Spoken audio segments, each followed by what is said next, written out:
हमें मालूम है कि परमात्मा हमारे दुखों का निवारण करता है। उस उद्देश्य से हम घर से निकलते हैं। जिसको जैसा भी ज्ञान होता है, कोई मंदिर में जाता है, कोई मस्जिद में, कोई गुरुद्वारे में, कोई चर्च में, कोई किसी तीर्थ धाम पर जाता है, कोई किसी तालाब पर स्नानार्थ जाता है, और कोई संतों के पास जाता है। वहां जाने के बाद फिर भी वो सुखी नहीं हो रहा। उसका कारण क्या है? सबसे पहले हमने ये जानना होगा,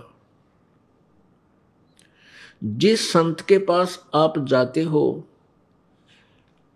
वो आपको कोई ना कोई जंतर मंत्र भक्ति साधना का अवश्य बताता है कि आप ऐसे करो,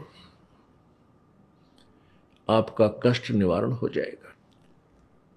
तो जो दुखी है, जैसे कोई रोगी वैद्य के पास जाता है, वैद्य उसको जो दवाई देता है, औषधि देता है, वो उसको खाता है और बताए अनुसार सारी परहेज रखता है, और फिर भी उसको आराम नहीं हो रहा तो डॉक्टर ठीक नहीं, वो दवाई सही नहीं लगी तेरी, वो डॉक्टर ठीक नहीं, वो वैद्य ठीक नहीं, उसको ज्ञान नहीं है, आपकी बीमारी से, रोग से परिचित नहीं है। तो क्या करते हैं? फिर दूसरे वैद्य के पास जाते हैं, फिर तीसरे के पास जाते हैं। जब तक रोग नहीं कटेगा तब तक आप चैन से बैठ नहीं सकते, और न ही बैठना चाहिए। अब कुछ पुण्यात्माएं संतों के पास चले गए, किसी को 2 वर्ष हो गए, किसी को 10 वर्ष, किसी को 20 वर्ष। आपत्तियां ज्यों की त्यों बनी हुई हैं। कुछ पुण्यात्मा केवल परमात्मा प्राप्ति यानी अपना आत्म कल्याण समझकर वहां गए उन संतों के पास कि गुरु बिन मोक्ष नहीं होता। ये भी उनको ज्ञान हुआ कि गुरु अवश्य होना चाहिए, गुरु बिन भक्ति भी नहीं बन सकती। ये भी तथ्य है, सत्य है। लेकिन गुरु पूरा हो, अधूरे गुरुओं से, नीम हकीम वैद्यों से सत्य प्राप्त नहीं हो सकता, रोग कट नहीं सकता। इसलिए हम जो पुण्य आत्मा थी वो इन संतों के पास पहुंच गए। लाखों और करोड़ों की संख्या में वहां जन समूह एकत्रित हो गया। अब वहां उनको लाभ नहीं हो रहा। जैसे जब तक जीव के पुण्य, पूर्व जन्म के पुण्य चलते हैं,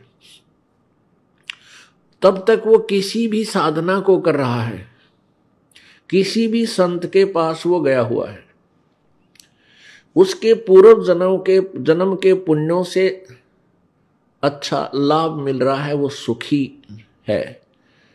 जैसे किसी का अच्छा कारोबार चल रहा है, घर में संतान बेटा बेटी हो गए, फिर उनकी पढ़ाई अच्छी होगी, उनको अच्छी नौकरियां मिल गई, अच्छे स्थानों पर उनका विवाह संस्कार हो गया, तो वो भक्त उन संतों के पास था, तो उसने ये सोचा कि जो गुरुजी ने मुझे मंत्र दे रखा है इससे मुझे लाभ हुआ। और उसी गुरुजी के पास ऐसे भी व्यक्ति हैं जो दुखी गए थे और उससे भी और दुखी हो गए। वही साधना, वही भक्ति वो कर रहे हैं, क्योंकि उन जिनके सर्व सुख थे, सब कार्य ठीक हुए, उनके पूर्व जन्म के पुण्य उनके साथ थे।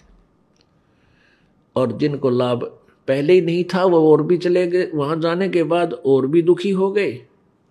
तो उनका पुण्य पूर्व जन्म का नहीं था, पाप उन्हें भोगने ही पड़ रहे हैं। तो फिर वो संत उनको क्या कहते हैं? जो दुखी थे और सुख नहीं हुआ, उनको कहते हैं कि तुम्हारे प्रारब्ध का जो भोग है ये तो भाई भोगना ही पड़ेगा। भक्ति करो, आगे वाले जीवन में तुम सुखी हो जाओगे।